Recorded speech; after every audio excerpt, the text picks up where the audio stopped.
तो भैया मेरा हमको फांसी देने के पहले मेरा भी तो बयान लेगा ना। क्या डायरेक्ट हमको या तो हमको डायरेक्ट गोली मारेगा या तो मेरा बयान लेगा। और बयान लेगा तो अगर हम खीरा चोर है चला यार 100 से हीरा चोर है। आज हम बोलते हैं कि धनी प्रत्याशी, आप बोलते हैं कि हम धनी प्रत्याशी हैं झारखंड का सबसे। हम तो प्रत्याशी हैं जितने बहुत प्रत्याशी है जिसका हम नाखून के बराबर मेरे पास नहीं है। हाँ मेरे पास क्या कि हमें जिंदगी में कभी कोई गलत काम किया ही नहीं, ना ही दूसरा पैसा कमाया। जो किया इनकम टैक्स के दायरे से काम किया, जो किया वो पूरा सरकार का काम किया, सरकार का पैसा का काम किया। और जो किया उससे हमारा अलग हम कोई काम नहीं किए, इसलिए मेरे पास वो पैसा है व्हाइट मनी, क्योंकि मेरा 10% कॉन्ट्रैक्टर प्रॉफिट है। नेता इस बार बताया जा रहा है कि धराशायी हो सकते हैं और उनमें एक नाम है धनवार से बीजेपी के प्रदेश अध्यक्ष पूर्व मुख्यमंत्री बाबूलाल मरांडी, और उनको चुनौती दे रहे हैं निरंजन राय जी, निर्दलीय उम्मीदवार हैं। निरंजन राय जी, तो क्या हम लोग ये सही आकलन कर रहे हैं कि इस बार बड़ी चुनौती है झारखंड के पहले मुख्यमंत्री के लिए? पहले तो हमको आप लोग माफ कीजिए, हम चुनौती किसी को नहीं दे रहे हैं। हर आदमी, हम बताए 24 उम्मीदवार हैं, उसमें हम ऐसा कौन सा गलती कर दिए भाई कि हम चुनाव लड़ रहे हैं? तो हम चुनौती किसी को नहीं दे रहे हैं, ना हम बाबूलाल जी दे रहे हैं, ना राजकुमार जी दे रहे हैं, निजामुद्दीन जी दे रहे हैं। हम अपना चुनाव लड़ रहे हैं, हमारा जनता चुनाव लड़ रही है। अब जनता किसको चुनौती दे रहा है नहीं दे रहा है वो जनता जाने। हम जनता के कहने पर खड़ा हुए हैं और जनता चुनाव लड़ रही है। लेकिन सवाल ये है कि आपने फैसला कर लिया चुनाव लड़ने का, आपके साथ इतना समर्थन भी दिख रहा है, प्रचार भी कर रहे हैं, तो आपको उम्मीद क्या लग रही है? लोगों से मुलाकात करने के बाद भरोसा लग रहा है आपको कि धनवार में इस बार बदलाव होगा और नया चेहरा? जनता चुनाव लड़ रही है, और जब खुद जनता चुनाव लड़ रही है तो बदलाव तो हो चुका है। जब जनता चुनाव लड़ रही है, मतदान भी वही करती है, तो जब मतदाता ही है जब चुनाव लड़ रहा है तो उसमें कहाँ कोई क्वेश्चन और मार्क है बचा हुआ? कोई क्वेश्चन मार्क नहीं। तो धनवार की जनता अपने पुराने विधायक के कामकाज से आपको लगता है, या आप व्यक्तिगत एक नागरिक के तौर पर, इस इलाके के नागरिक के तौर पर लगता है कि धनवार की जनता के साथ इंसाफ नहीं हुआ 5 सालों में या पिछले इतने सालों में? ये बोलने का चीज नहीं है। जब जनता बदलाव चाह रही है, आखिर क्यों चाह रही है? जनता जो बदलाव चाह रही है वो क्यों चाह रही है, आप खुद समझिए। वोटों के ध्रुवीकरण के युग में, जब वोट पोलराइज हो रहे वोटर्स, और उस युग में निरंजन राय तमाम समुदायों को लेकर साथ लेकर चलने की बात कर रहा है, तो ये आपको लग रहा है जीत का फार्मूला सही रहेगा? पहला तो बात है मेरा ये कि जातिवाद को हटाना है, जातिवाद मिटाना है, हिंदू मुस्लिम का खाई को मिटाना है। आखिर चुनाव आता है तो हिंदू मुस्लिम क्यों होता है? बाकी दिन हिंदू मुस्लिम क्यों नहीं होता है? चुनाव में आता है तो वो मुसलमान है तो वो हिंदू है। आखिर जब मुसलमान को मस्जिद में पूजा करने से कौन रोक रहा है? हिंदू को मंदिर में पूजा करने से कौन रोक रहा है? आखिर जब चुनाव आता है तो हिंदू मुस्लिम क्यों है?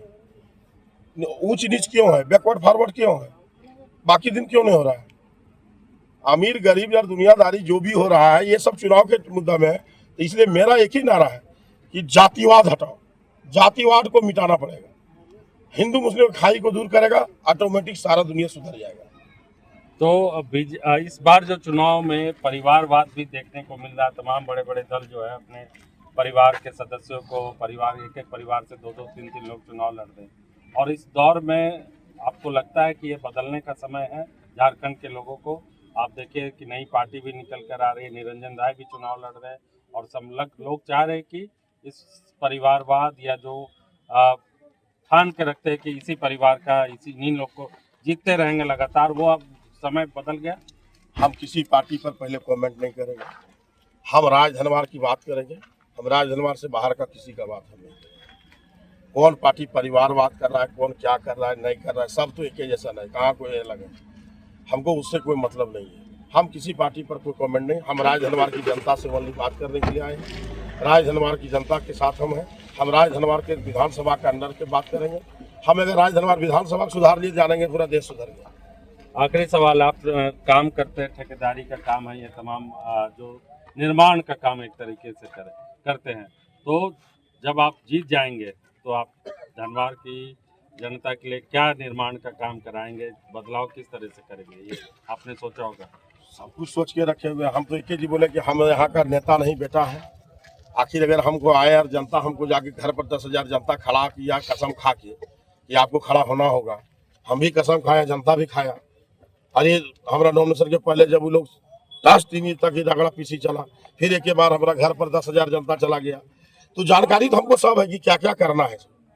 हम ऐसा तो जब आप बोल रहे निर्माण करता हम हैं, तो निर्माण जब करता हम हैं तो निर्माण तो करेंगे ही ना। अगर हमको जनता पावर देगी तब तो हम लड़ाई जा करेंगे विधानसभा में कि भाई हमारा जनता को ये हक चाहिए, ये हक मिलना चाहिए, हमारा जो है रोजगार मिलना चाहिए, हमारा शिक्षा मिलना चाहिए, हमको बढ़िया स्वास्थ्य मिलना चाहिए, हमको बढ़िया सड़क मिलना चाहिए, हमको बढ़िया बिजली मिलना चाहिए। आदमी को जनता को क्या चाहिए? सुविधा चाहिए। आज अभी यही देख लीजिए, अगल बगल जितना है, अगर ये नाला को रोक दिया जाए, पानी का स्टॉक कर दिया जाए तो हमारा पलायन ही रुक जाएगा। किसी को बाहर जाने की दरकार नहीं है। हमारा एक ही कहना है कि जो फ्री देते हैं वो ना देके उसको सुविधा दीजिए, रोजगार दीजिए। आप जनता को निपंगु बना रहे हैं, आप जनता को निपंगु बना रहे हैं, उसको कमाने खाने से आप उसको वंचित कर रहे हैं। नहीं कीजिए वो काम, आप उसको रोजगार दीजिए, उसको आप सुविधा दीजिए, फिर आपको कभी वो जनता को हाथ फैलाने की आवश्यकता नहीं पड़ेगी। हाँ, जो निहायत गरीब है उसको आप पूरा सुविधा दीजिए, हमारा विधवा को सुविधा दीजिए, वृद्धा को सुविधा दीजिए, गरीब में जो है। लेकिन हम कहते हैं कि 50 साल तक सुविधा देने की किसी को कोई आवश्यकता नहीं है, क्योंकि वो तो कर्मठ है, काम कर। आज हम लेबर से जिंदगी आया है, हम 25 टका हाजिरी से जिंदगी शुरू की है। देखिए हमारा ठेकेदार ये देखिए हमारा, हम इसके पास लेबर का काम किया, ये हमारा ठेकेदार गाँव में रह चुका है।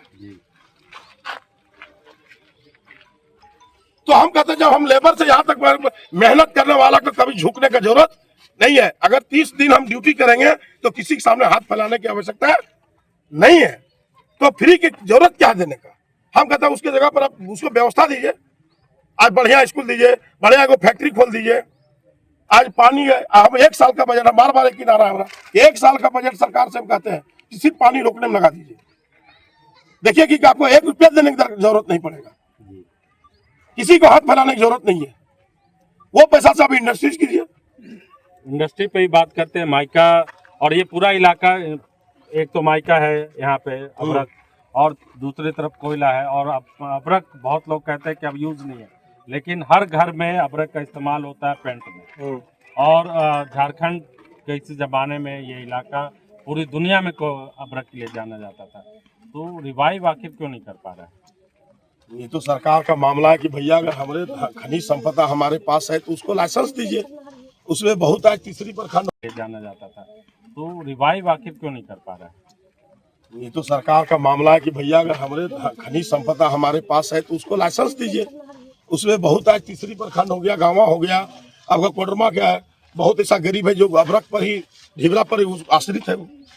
और सरकार को इस पर ध्यान देना चाहिए कि उसका आप लाइसेंस दे दीजिए। हमारा खनिज संपदा है, उसका उपयोग होगा, हो जाएगा, हमारा गरीब का गुजारा भी होगा। यही चीज पर तो हम बोल रहे हैं कि ये चीज पर तो मूलभूत सुविधा है, उस चीज को आप बढ़िया ये कीजिए। आज हम कहते हैं गरीब को बालू, एक गरीब को घर बनाने के लिए बालू का दिक्कत है। हम कहते हैं कि एक गरीब को घर बनाने के लिए अगर हमको नदी हमारा घर द्वार पर है और हम बालू नहीं उठाएंगे, अब भाई उसको आप चालान फिक्स कर दीजिए ना, जितना चालान दो पैसा और बालू उठेगा। तो वो तो हो नहीं रहा है। हम ही लोग ठेकेदार हैं, क्या गति है हम लोग का गिट्टी बालू में, हम ही लोग जानते हैं। बहुत लोग आपको मनाने के लिए आए लेकिन नहीं माने। हम क्या मानेंगे? जनता नहीं मानेगा तो हम क्या करेंगे? जनता हमारा कपार पर चढ़ रहता है तो हम क्या करेंगे इसमें? निरंजन राय जी हमारे साथ जुड़े हुए थे और बहुत बेबाक और खुलकर बोलते हैं। आमतौर पर चुनाव में लड़ने वाले तमाम प्रत्याशी इस तरह से बात नहीं करते, तो जरूर उनके पीछे खास ये वजह रही होगी। तो हमारे साथ बातचीत करने, हाँ बताइए। और जैसे एक कल ही पर केस हुआ, तो मान लीजिए मेरा समर्थक है, तो समर्थक कहाँ कसम खा रहा है, कहाँ क्या खा रहा है, उसमें मेरा क्या दोष है? कोई दोष है? अब उसी पर केस हो गया हमारा पर आचार संहिता जाके कोई पार्टी वाला जाके, अब पेपर में पार्टी नाम छपल है कि जाके हम पर केस किया क्या आचार संहिता का उल्लंघन। आप बताइए हमको, यहाँ जितना भी जनता है, अब ये जनता कसम खाएगा कि निरंजन को वोट देंगे, तो उसमें मेरा कोई दोष है क्या? नहीं, बिल्कुल नहीं। तो हम इसमें दोषी कहाँ से हो गया जो हम पर केस हो जाएगा, नोटिस आ गया? हमारा कहीं दोष है? ये तो साजिश है। अभी और क्या क्या साजिश मेरे ऊपर होगा देखते जाइए और तैयार जनता आप देखेगी। तैयार है साजिशों के लिए? तैयार तो आइए, जब कूद गए हैं साजिश तो अभी बहुत कुछ होगा मेरे खिलाफ, लेकिन हम तैयार हैं। ईडी भी होगा। सब होगा, ईडी फीडी सब होगा, क्या क्या क्योंकि होगा। आप जिस धंधे में जिस प्रोफेशन में है और वहाँ पर तो सबसे बड़ा तो ईडी सीबीआई, आपको मालूम ही आईटी, 3 विभाग जो है, एक आरोप लगता रहा है सरकार के ऊपर कि इसका इस्तेमाल करके अपने विरोधियों को ध्वस्त करने की कोशिश की जाती रही है। देखिए, हमारे देश का जो प्रशासन है वो तो मैंने प्रशासन हमारा देश का मजबूत स्तंभ है और सही और गलत का जांच करना उनका मुख्य ड्यूटी है।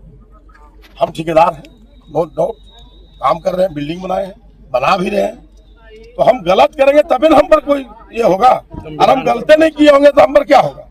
इसलिए हमको कोई डर भय नहीं है।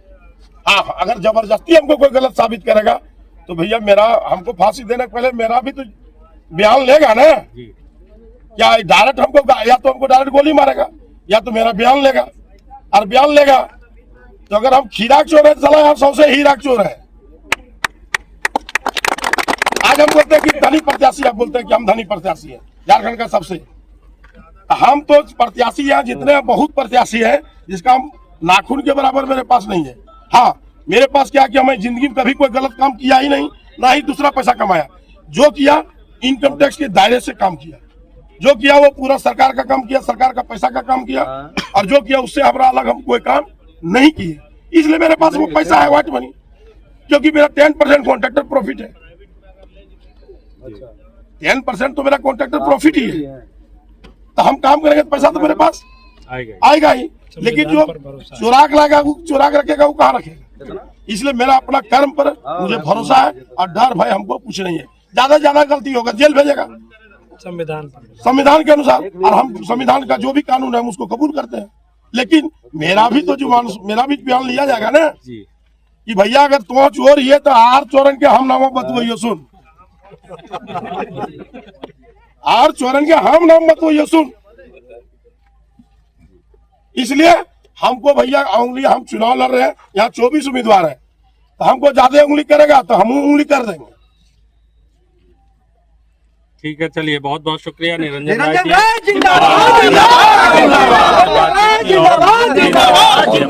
राजेश के साथ लाइव दैनिक। धन्यवाद।